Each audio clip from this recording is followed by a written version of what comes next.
여러분의 소망은 무엇입니까? 각자가 생각하는 소망은 다를 수 있습니다.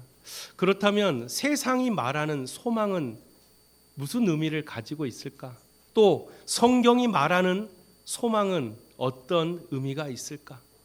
우리는 하나님께서 말씀하시고 성경을 통해서 우리에게 주고자 하는 소망이 무슨 의미이며 무슨 은혜인지를 우리가 말씀을 통해 함께 나누고자 합니다. 우리가 살아가는 인생을 이 바다로 비유한다면 우리는 그 바다 위를 항해하는 배가 같은 존재라고 말할 수 있습니다. 그런데 이 배는요, 이 바다 위를 항해하면서 수많은 폭풍과 파도를 만나게 됩니다. 때로는 예기치 않는 고난과 슬픔으로 인해 우리의 마음이 흔들리고 믿음이 표류할 때도 있다라는 것이죠. 이러한 표류하는 배에게 가장 필요한 것이 무엇일까? 그건 바로 닻입니다. 닻의 역할은 배가 여기저기 표류하지 않도록 단단히 고정시켜주는 역할을 하죠. 따라서 히브리서 6장 19절에 성경은 이렇게 말합니다. 우리가 이 소망을 가지고 있는 것은 영혼의 닷 같아서 튼튼하고 견고하여 희생 안에 들어가나니 라고 말씀합니다. 그러므로 인생이라는 이 바다를 항해하는 우리에게 흔들리는 감정과 이 불안한 환경 속에서도 우리를 굳건히 붙잡아 주는 것이 있으니 그게 바로 영혼의 닻이라는 것이죠. 이 영혼의 닻이 바로 소망이라는 것입니다. 성경은 소망을 단순히 잘 되기를 바라는 막연한 기대라고 말하지 않아요.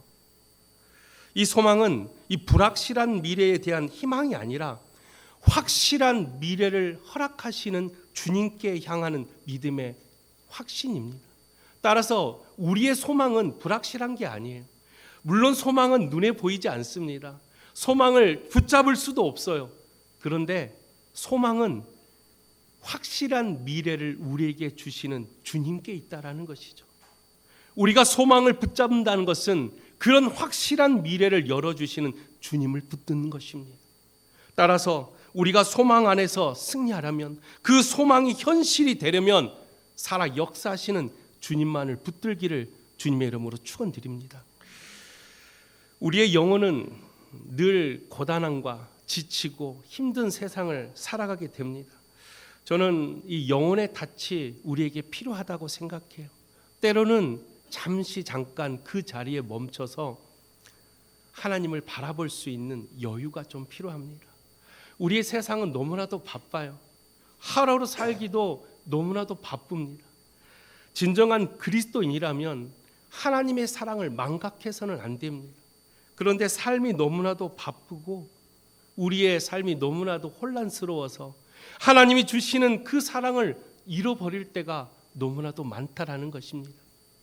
우리에게 영혼의 닻이 필요해요. 때로는 잠깐 그 자리에 멈춰서 하나님이 주시는 그 은혜를 마음껏 느낄 수 있는 믿음의 여유가 필요하다라는 것입니다. 우리가 신앙생활 하면서요, 저도 목회를 하면서 늘 바빴어요. 뭔가를 자꾸 만들어내야 되고 교회를 붕식해야 되고 자꾸만 프로그램을 만들어서 뭔가를 해야지만 이게 목회를 잘한다고 생각했어요. 그런데 그렇게 바쁜 와중 속에 주님은 언제나 저를 부르고 계셨어요.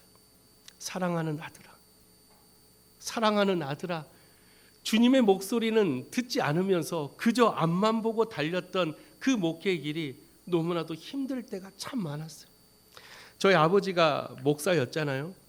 저희 아버지가 어렸을 때 교회에서 힘든 일을 당하고 집에 와서 어머니랑 이야기를 하시는데 어머니가 눈물을 툭툭 흘리는 것을 제가 보게 됐어요. 저는 어렸을 때 아버지가 교회 대빵인데, 아버지가 교회 제일 큰 권위자인데 뭐가 힘들까? 마음대로 할 수 있을 텐데 그런 생각을 했어요. 그런데 제가 막상 목회를 해보니 너무나도 이 길이 힘들다라는 것을 깨닫게 돼요. 저에게 영혼의 닻은 하나님을 만나는 장소입니다.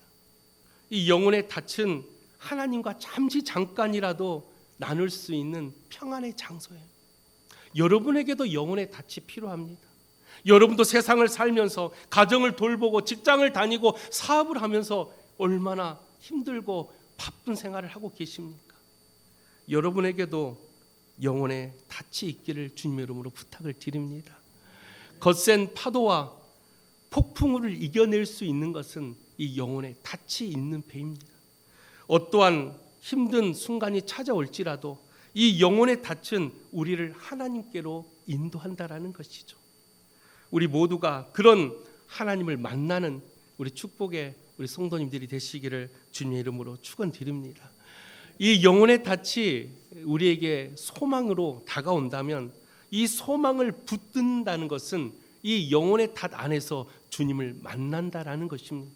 그런데요, 소망은 눈에 보이지 않아서 내가 소망을 가지고 그 소망을 붙들려 하는 순간 우리는 스스로 무너질 때가 참 많아요. 계획은 참 많죠. 연초가 되면 많은 사람들이 계획을 세워요. 올해는 이걸 해야 되겠다. 올해는 이걸 꼭 이루어야 되겠다라고 많은 계획을 세우지만 막상 세상에 발걸음을 내딛다 보면 계획대로 되지 않을 때가 더 많다라는 것입니다. 그럴 때 우리는 어떻습니까? 때로는 포기할 때도 있고 때로는 지쳐서 하나님을 원망할 때도 있어요. 우리에게 주님은 단 한 번도 우리를 버리지 아니하시는데, 주님은 단 한 번도 우리를 떠나지 아니하시는데, 주님의 약속은 언제나 변함이 없으신데 우리의 마음이 언제나 변하고 있는 걸 깨닫지 못하고 있다는 것이죠. 우리는 늘 주님만 원망해요. 왜 나는, 왜 우리 집은, 왜 내 인생은 이렇습니까? 그런 마음속에 불평과 불만으로 가득 차다 보니 영적 회의감이 찾아와 하나님을 떠나는 성도들이 참 많다라는 것. 요즘 젊은 청년들이 교회를 정말 많이 떠난다라고 말을 해요. 왜 떠나는지 아십니까? 그들이 바라는 소망은 하나님 말하는 소망이 아니에요. 이 젊은 친구들이 바라는 소망은 세상이 말하는 소망, 눈에 보이는 뭔가 성과, 스펙들, 세상이 말하는 경쟁에서 이겨야 될 수많은 것들이 눈에 잡혀야지만 성공이라고 말하는 그런 소망을 붙들고 있으니 많은 젊은 우리 청년들이 교회를 떠나고 있다는 것입니다. 우리에게 진정한 소망은 눈에 보이는 게 아니에요. 눈에 보이는 것은 잠깐은 화려할 수 있지만 곧 해가 뜨면 썩어 없어질 것들입니다. 우리에게 진정한 소망은 보이진 않지만 그 소망이 나에게 올바른 길로 인도해지고 그 소망이 참된 진리로 나를 인도해지고 그 소망이 나에게 놀라운 은혜로 길로 인도한다면 지금 당장은 손에 잡을 수 없고 눈에 보이질 않지만 끝까지 그 소망을 우리가 끝까지 붙들고 계시는 그런 여러분들이 되시기를 주 이름으로 부탁을 드립니다. 오늘 본문의 말씀은요, 그런 소망이 어디에 있는지를 말씀해 주는 말씀이에요. 소망이 어디에 있을까? 우리가 정말로 그 소망이 어디에 있는지를 안다면 우리가 그곳에 가서 그 소망을 붙들기만 하면 될 텐데 소망이 어디에 있는지 잘 모를 때가 더 많다라는. 오늘 히브리서 기자는 소망이 어디에 있느냐는 이 질문 아래 뭐라고 말씀하냐면 그리스도의 피로 열린 희장 안에 있다라고 말씀을 해요. 희장 안에 있다라는 말이 무슨 뜻일까요?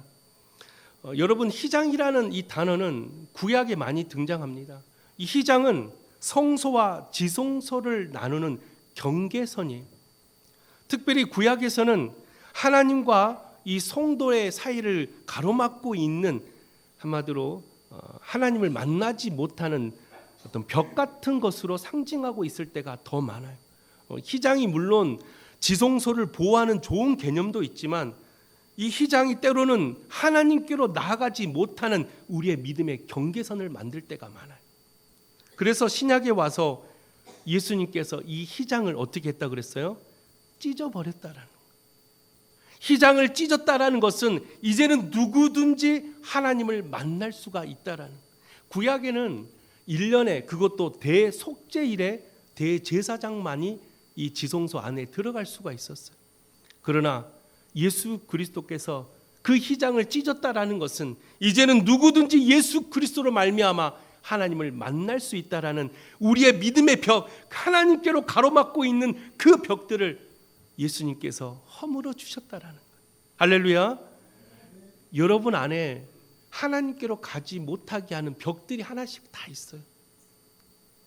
어떤 벽들이 있습니까? 하나님을 사랑한다고 고백하면서도 내 마음을 자꾸만 빼앗아 가는 벽들이 있어요. 하나님을 위해서 봉사하고 헌신하겠노라고 다짐하지만 막상 내 삶을 돌아보면 그렇게 살지 못할 때가 더 많다라는, 그러한 하나님께로 가지 못하는 이 벽들을 예수 그리스도의 힘으로 물리쳐야 돼요. 무너뜨려야 된다라는 거예요. 그걸 무너뜨리지 못하고 그 벽 뒤에서 주님 아무리 외쳐도요, 주님을 만날 수가 없어요.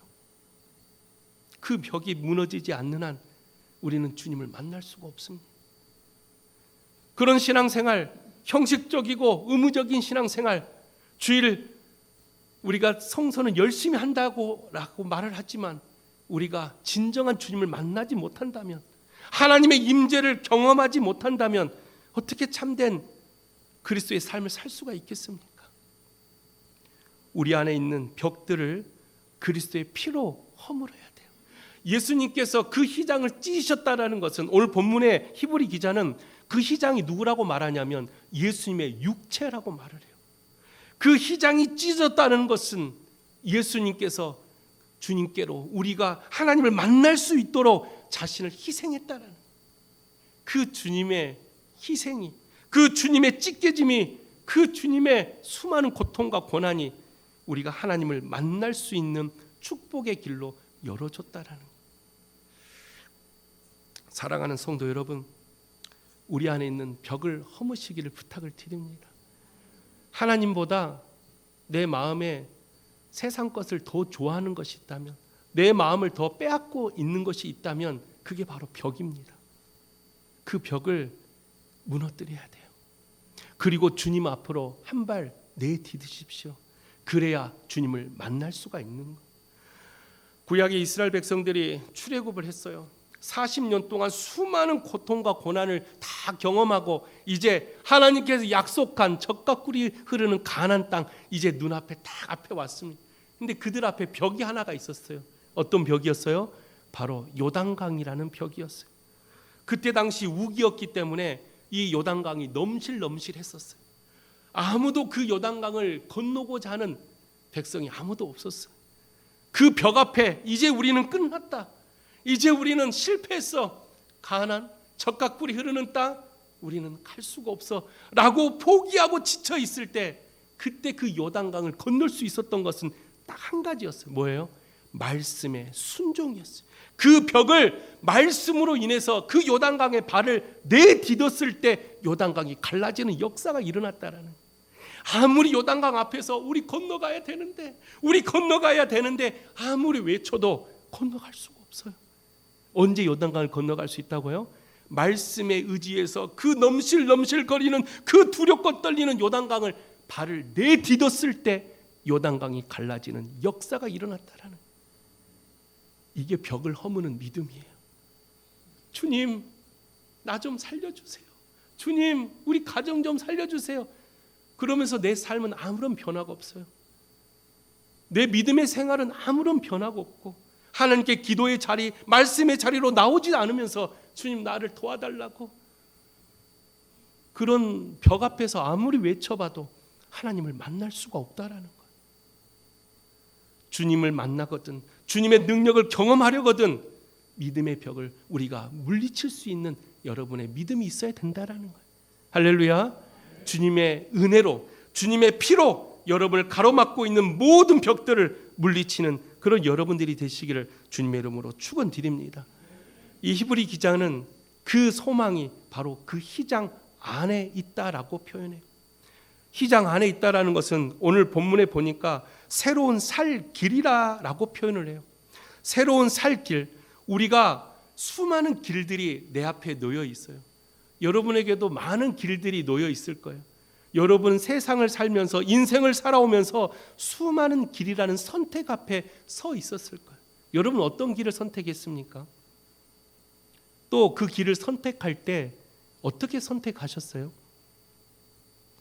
제가 미국에서 공부하고 박사 공부를 이제 거의 마쳤을 때 이제 고민이 생겼어요. 왜냐? 미국에 제가 살 수 있는 기간은 3년이었어요. 학생 비자로 갔기 때문에. 그런데 이제 3년이 다 끝나가요. 두 가지 선택입니다. 한국으로 돌아가야 되는지 아니면 영주권을 따서 미국에서 스테이를 해야 되는지. 그런데 이 영주권 따는 것도 쉽지가 않아요. 학생 비자로는 따기가 힘듭니다. 그래서 이 영주권을 딸 수 있는 변호사를 선임해야 되는데 그때 당시 변호사비가 1,500만 원이었어요. 당장 다음 달 반값 낼 돈도 없는데 이 변호사비를 도저히 구할 수가 없었어요. 그래서 제가 기도원에 올라갔습니다. 미국에 있는 캔자스 시티 주에 있는 이 기도원에 들어가서 2주간 기도를 해요. 간절히 기도합니다. 하나님, 내 길을 어떻게 하나님 인도하실 것입니까? 어떻게 할까요? 이 선택의 길 앞에서 내가 무엇을 선택해야 될까요? 라고 2주 동안 열심히 부르짖고 막 방언으로 기도하고 막 금식으로 기도했어요. 2주가 다 끝나서 하나님의 음성이 들렸으면 얼마나 할렐루야입니까? 하나님이 아무런 말씀을 안 하셔. 2주가 끝났어요. 내려왔어요. 어떻게 해야 돼요? 근데 그때 제 마음속에 그래, 나는 기도했는데 하나님께 모든 걸 맡겼는데 내가 무엇을 선택하든 하나님이 역사하실 거야 라는 그런 담대함이 있을 때, 물론 하나님이 귀 속에 대놓고 한국으로 들어가 이랬으면 얼마나 기쁜 마음으로 갔겠습니까? 그런데 아무런 음성이 들리지 않아. 그런데 확신이 있었어요. 그래, 나는 기도했으니 내가 선택하는 건 하나님이 도와주시겠다 하고 우리 사모님한테 짐 싸세요. 그래가지고 그냥 한국으로 목적지도 없이 들어왔어요. 근데 정말 신기하게 하나님은 모든 것을 예비해 놓으셨더라고. 그게 여호와의 니시 아닙니까? 아브라함이 경험했던 그 여호와의 니시 아닙니까? 모든 것을 다 예비해 두셨어요. 한국에 돌아와서 더 하나님께서 큰 길로 열어주신 거예요. 얼마나 감사하든지, 얼마나 하나님 앞에 감사했든지 울면서 기도했어요. 하나님 감사합니다. 이 부족한 종을, 이 보잘것없는 나를 이렇게 귀한 자리로 하나님 인도해 주시니. 그래서 제가 여러분을 만나러 온 거 아닙니까? 이 모든 것이 하나님의 은혜입니다. 내가 길을 선택했더라면요, 기도하지 않고 하나님께 맡기지 않고 내가 하고자 하는 대로 내 능력으로 내 힘으로 길을 선택했다면 아마 심리도 못 가서 발병 났을 거예요.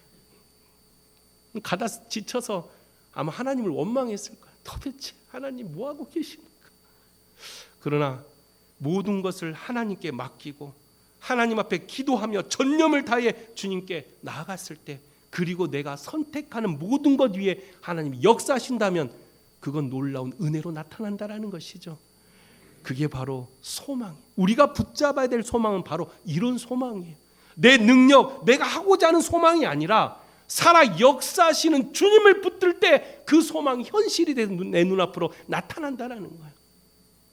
히브리서 11장 1절은 말해요. 믿음은 바라는 것들의 실상이 되고 보이지 않는 것들의 증거가 된다 그랬어요. 우리가 가진 믿음의 소망은요, 내가 간절히 바라면 내 눈앞에 현실이 된다니까요. 내가 바라는 것들이 실상이 된다니까요.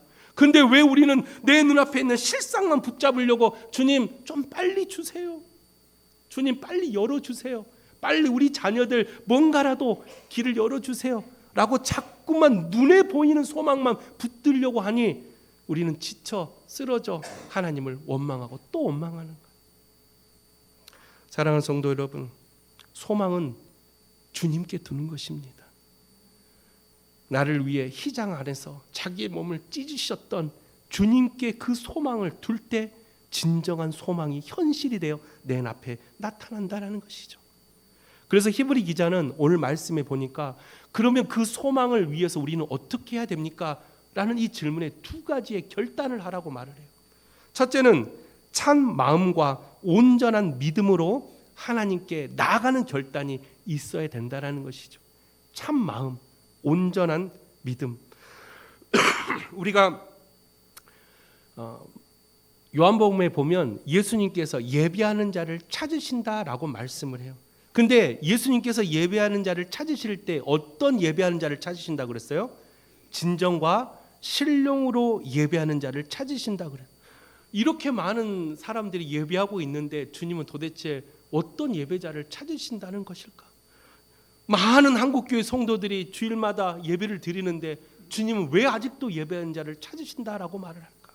그건 우리의 온전한 마음의 예배가 안 됐다는 거예요. 우리가 진정과 신령으로 하나님 앞에 참된 예배를 드리지 못하고 있다라는 거예요. 한국교회의 위기라고 말하죠. 한 해에 2만 명의 성도들이 빠지고 있대요. 수많은 교단들이 신학교에 더 이상 목회자가 없어서 너무나도 많은 어려움을 당하고 있어요. 한국에 있는 기독교 퍼센트가 해년마다 줄어들고 있대요. 해년마다 늘어나는 퍼센트는 어디가 늘어난다고요? 무당, 이단들의 퍼센트는 늘어나고 있대요. 근데 이 기독교의 신앙의 이 퍼센트는 점점 줄어든대요. 왜 그럴까? 자꾸만 세상의 소망만 붙들려고 하니까 그래요.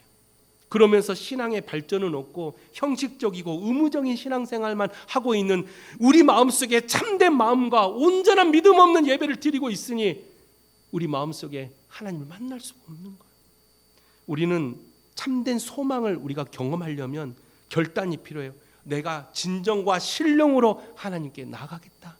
내가 온전한 마음으로 하나님께 나아가겠노라고 우리는 끊임없이 하나님 앞에 내 마음을 다해 하나님을 찬양할 수 있어야 돼요. 그러려면 어떻게 할까요? 내 마음을 하나님께 두려면 삶의 우선순위가 하나님께로 있어야 돼요. 내가 정말로 사랑하는 것이 있으면요, 그게 사람이든 물건이든 뭐든지 여러분들 아침에 눈을 딱 뜨면 제일 먼저 뭐래요? 내가 제일 좋아하는 것을 먼저 만져요. 아이고 잘 있었어? 밤새? 왜요? 내가 제일 좋아하는 지금 현재 내가 제일 좋아하는 것이 사람이든 물건이든 아침에 눈을 뜨면 그것부터 바라보고 시작해요. 왜요? 내 마음이 거기 있기 때문에 그래요. 우리의 신앙도 이런 믿음을 가져야 돼요. 내가 정말로 하나님을 사랑한다면, 내가 정말로 하나님을 위해 내가 산다고 고백한다면 내 마음의 우선순위가 첫 번째가 하나님이 돼야죠. 그래서 아침에 제일 먼저 일어나면 하나님 오늘도 함께하여 주시옵소서라고 자리에 일어나기 전에 잠깐 한 5초 정도라도 기도하고 일어나세요. 그리고 저녁 하루 고된 지침 다 씻고 침대에 누워서 주님 감사합니다 하고 기도하고 하루를 마무리하세요. 삶의 우선순위를 하나님께 두는 건 별게 없어요. 뭐 직장 다니지 말고 가정 내팽개치고 하루 종일 교회 안에 있으라는 게 아니에요. 그게 하나님 우선순위에 두는 게 아닙니다. 우리의 삶을 최선을 다해 살되 내 마음을 하나님께 두라는 거예요. 내가 정말로 하나님을 사랑하면 시간만 나면, 우리 여러분들 연애해 보셨잖아요. 시간만 나면 전화하잖아요. 문자 보내잖아요. 왜? 사랑하니까. 우리가 정말로 주님을 사랑하면 시간 날 때마다 직장에서 일하다가도 아버지 하면서 또 하고 일하는 거예요.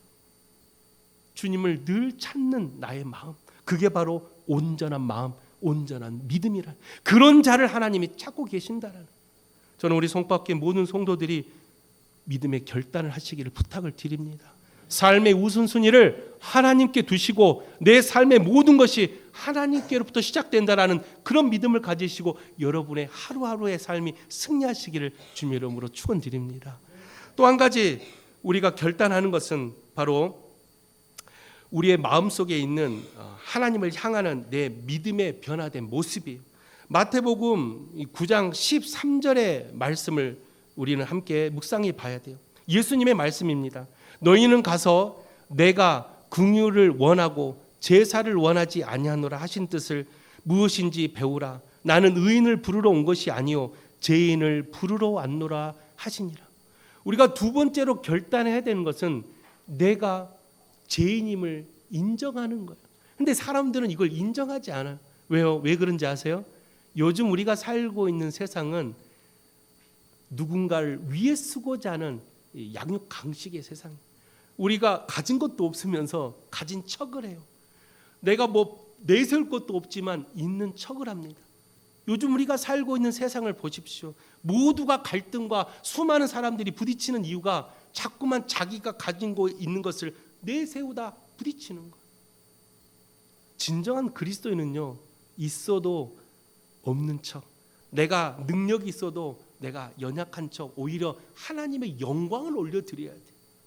내가 할 수 있는 게 아니라 나를 통해 역사하시는 주님을 영광을 올려드리는 게 진정한 그리스도인. 그러기 위해서는 바울 사도가 고백했던 것처럼 나는 날마다 죽노라. 나는 죄인이다. 이제 내가 살아도 주를 위해 살고 이제 내가 죽어도 주를 위해 산다라는, 언제나 나는 죄인임을 우리는 고백하며 살아야 돼. 우리는 착각하며 살아요. 교회 안에서도 뭔가 내가 이루고자 할 때 내가 가진 게 많아야지만 이룬다고 생각해요. 뭔가 내가 능력이 많아야지만 그 일을 할 수 있다라고 생각해요. 그러다 보니까 교회가 세속화가 되기 시작해요. 교회에서도 많은 사람들이 사회적인 지위가 높은 사람들을 교회를 모시려고 해요. 왜 그런지 아세요? 그런 걸 통해 마치 교회가 사회적 지위가 높아지는 것처럼 착각하고 있다는 거예요. 제가 어떤 대형교회 어떤 담임 목사님의 설교를 제가 들은 적이 있었는데, 그 목사님이 자신을 회개하더라고요.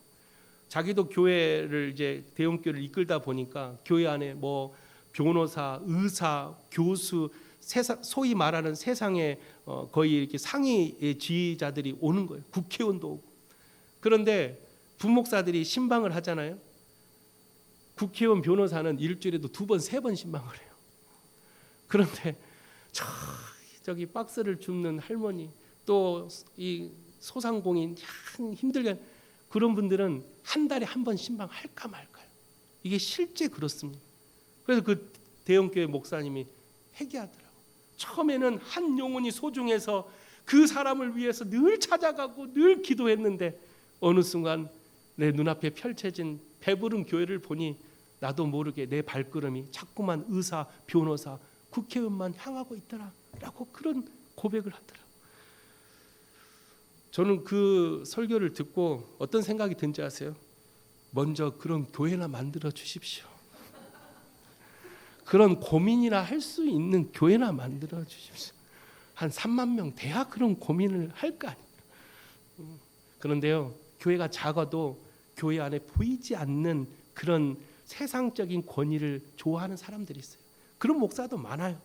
작은 교회인데도 자기 교회 교수 있다, 우리 교회 뭐 국회의원 있다 자랑하는 작은 교회 목사들도 있어요. 참 어리석죠. 우리는 연약한데, 내가 죄인인데 내가 누구를 내세웁니까? 우리는 예수만 내세워야 돼요. 예수만 높여드려야 돼요. 예수님은 누구를 찾으러 왔다고요? 죄인을 부르러 왔대. 내가 죄인이라고 고백하면 주님께서 만나준다라는 거예요. 내가 죄인입니다. 내가 연약합니다. 그래, 나는 너를 부르러 왔다. 나는 너를 통해 이 세상에 하나님의 나라를 만들러 왔다. 얼마나 축복의 말씀입니까? 근데 왜 자꾸만 죄인인데 아닌 척하세요? 내가 연약한데 왜 자꾸만 있는 척하세요? 왜 자꾸만 잘난 척하세요? 우리 스스로 죄인임을 고백하고 연약함을 고백하고 내가 낮고 낮은 곳에서 주님을 만나는 그런 여러분 되시기를 주님의 이름으로 축원드립니다. 오늘 히브리 기자는 우리에게 믿는 도리의 소망을 굳게 잡으라고 말을 해요. 믿는 도리가 무엇일까? 여러분, 믿는 도리라는 것은 복음의 진리를 말을 해요. 여러분에게 복음의 진리는 무엇입니까? 복음의 진리는 3가지가 있어요. 복음의 진리는 첫 번째, 예수 그리스도의 십자가의 부활입니다. 할렐루야. 이게 복음이에요. 또 복음을 또 다른 말로 하면 하나님의 자녀가 되었다라는 게 바로 복음입니다. 마지막 3번째로 복음이 무엇입니까? 라고 물어본다면 그리스도의 재림과 천국입니다. 이 3가지가 복음의 진리라면 여러분 복음의 진리를 믿습니까? 라고 질문을 던졌을 때 우리는 망설임 없이 아멘 할 수 있어야 돼요. 그런데 요즘 많은 성도들이 진짜 천국이 있어요? 어떤 사람은 하나님은 정말로 살아 계십니까? 이런 신앙의 흔들림이 찾아와요. 구원의 흔들림이 찾아와요. 복음의 진리는 변하지 않고 있는데 자꾸만 우리의 믿음이 자꾸만 변하고 있다라는 거예요. 수많은 사단 마귀가요, 우리 마음속에 찾아와서 우리의 믿음의 근간을 흔들어요. 복음의 진리를 흔든다니까요. 천국 그거 다 허상이야. 하나님 그거 만들어낸 하나의 전설 같은 이야기야. 수많은 사단 마귀가 자꾸만 우리의 믿음의 근간인 복음의 진리를 흔들어 버리니까 어느 순간 교회는 다니고 있는데, 내가 매주일 예배는 드리고 있는데 내 안에 있는 영적인 속사람이 하나님과의 깊은 교제로 걸어가지 못하고 있다라는. 사랑하는 성도 여러분, 복음의 진리는 흔들려서 안 됩니다. 할렐루야. 여러분에게 있어서 복음의 진리 이 세 가지는 믿음으로 고백할 수 있어야 돼요. 누가 물어봐도 아멘, 하나님은 살아계시지, 그리스도의 십자가와 부활을 나는 믿습니다. 내가 예수 그리스도를 믿음으로 말미암아 하나님의 자녀가 되는 권세를 나는 믿습니다. 예수 그리스도의 다시 오실 재림과 하나님 나라 천국 우리는 믿습니다. 이 믿음은 절대로 흔들려서는 안 돼. 이거는 협상도 안 됩니다. 이 진리는요, 이 복음의 진리는 우리가 목숨 걸고 지켜야 돼. 그래야 진정한 이 복음의 진리를 가지고 마지막 그때가 되면, 그 날이 되면 이 복음의 진리를 끝까지 붙들고 있는 사람만이 하나님과 만날 수가 있는 거예요. 교회를 열심히 다녀도 마태복음 25장이 뭐라고요? 내가 너희를 도무지 알지 못한다. 그런 사람이 되어서는 안 됩니다. 주님께서 착하고 충성된 종아, 나와 함께 내 나라로 가자 라는 그런 음성을 들을 수 있는 우리 사랑하는 송박교회 모든 성도들이 되시기를 주님의 이름으로 축원드립니다. 끝으로 오늘 말씀에서 가장 중요한 메시지가 하나가 있어요. 이 히브리 기자가 하고자 하는 이 메시지 중에 가장 중요한 메시지가 바로 오늘 본문 24절에서 25절의 말씀입니다. 이 말씀을 보면요, 서로 돌아보아 사랑과 선행을 격려하며 모이기를 패하는 어떤 사람들의 습관과 같이 하지 말고 오직 권하여 그 날이 가까움을 볼수록 더욱 그리하자. 이 말이 제가 말씀을 준비하면서 가장 은혜를 받았던 말씀이에요. 우리가 소망을 가지되 이 소망은 개인의 것이 아니라는 것입니다. 근데 대부분의 성도들이 소망 그러면 개인의 것이라고 생각해. 내가 품는 소망, 내가 가져야 될 소망, 내가 이루어야 될 소망이라고, 소망은 내 개인의 것이라고 생각해. 그런데요, 소망은 개인의 것이 아니에요. 왜냐? 소망은 예수 그리스도 안에 있다라는 거예요. 그러면 예수 그리스도께서 이 땅에 주님의 피로 뭘 세웠습니까? 교회를 세워요. 교회를 헬라어로 에클레시아라고 불러요. 이 에클레시아는 하나님께로 부름받은 사람들의 모임이라는 뜻이에요. 이 사람들이 함께 모여서 뭘 이루어요? 교회라는 것을 이룹니다. 이 교회가 예수님의 피값으로 세워졌다면, 우리가 아까 소망은 어디에 있다 그랬어요? 예수님의 피로 말미암아 이루어졌다면, 그 소망, 이 교회 안에 있다면 소망은 개인의 것이라기보다는 함께 만들어가야 될 공동체라는 거예요. 그래서 우리가 소망을 품되 그 소망은 이 교회라는 공동체 안에서 함께 만들어갈 때 진정한 소망이 은혜를 경험할 수가 있다는. 그래서 히브리 기자가 24절에 뭐라고요? 서로 돌아보아라고 말을 해요. 이 돌아보아라는 것은 서로 쳐다보라라는 뜻이 아니에요. 서로의 마음을 만져주고 힘든 일이 있으면 들어주고 서로의 그 영적인 교감을 통해서 그들과 함께 영적인 교제를 나누라는 말이 서로 돌아보아라는. 우리가 교회 안에서 제가 매주 늘 하던 말이 있죠. 교회 오면 어떻게 하라 그랬어요? 우리 송파 성도님들한테. 그렇죠. 환하게 웃어달라고 해요. 왜 웃어달라고 한지 아세요? 아이고 목사님 저도 힘들어요. 한 주간 너무 힘든데 자꾸 목사님 교회 오면 자꾸 웃으라고 하는데 왜요? 저 힘들어 죽겠는데. 왜 웃으라고 한지 아십니까? 여러분이 한번 웃어줄 때 다른 사람들 마음에 기쁨이 넘쳐난대요. 그러면 그 기쁨은 다른 사람에게 희망이 되고 소망이 되는 거예요. 그러면 우리는 그런 생각을 하죠. 나부터 좀 소망을 주세요 라고 생각할 수 있지만 여러분은 주님께서 얼마나 많은 소망을 주셨습니까? 얼마나 많은 은혜를 받았습니까? 우리는 주님께 받은 게 헤아릴 수 없이 많다면 우리가 교회 와서 누군가에게 기쁨이 되는 사람이 돼야지 늘 기쁨만 받는 사람이 돼야 되겠습니까? 물론 이런 사람도 있고 이런 사람도 있지만 우리 송파교회 성도들 정도 수준 높은 믿음의 사람이 되려면 누군가에게 기쁨을 주는 사람, 선한 영향력을 미칠 수 있는 사람, 누군가의 고단함을 우리가 위로해 줄 수 있는 사람, 누군가의 지쳐있는 심령을 우리가 함께 만져줄 수 있는 사람, 그런 신앙의 수준 높은 우리 성도들이 되어야 되지 않겠습니까? 그래서 여러분 교회에 올 때, 또 여러분이 세상을 살아갈 때, 누군가를 만날 때 선한 웃음, 환한 미소, 언제나 그들에게 기쁨을 주고 사랑을 주고 섬김을 줄 수 있다면 그게 바로 진정한 소망을 품고 사랑하는 사람이다. 할렐루야. 저는 우리 송파교회 모든 성도들이 힘든 세상을 살고 있을지라도, 고단한 삶을 살고 있을지라도 여러분 소망을 마음속에 품고 예수 그리스도 안에서 여러분 스스로가 기쁨을 주고 선행을 주고 사랑을 나눠주고 세상의 수많은 사람들에게 선한 영향을 미치는 복된 송파교회 성도들이 되시기를 주님의 이름으로 축원드립니다. 그런 사람들이 한 사람 한 사람 모여 이 송파교회라는 공동체를 만들어 간다면 이 공동체는요, 제가 장담합니다, 세상에서 가장 행복한 공동체가 될 것입니다. 할렐루야.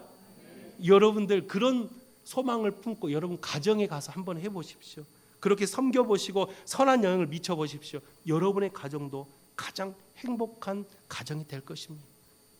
그래서 하나님께서 우리를 통해 역사하셔서 이 땅에 하나님 나라를 만들어 간다면 소망을 품는 자들이 걸어가는 그 공동체마다 하나님의 나라가 될 것입니다. 할렐루야.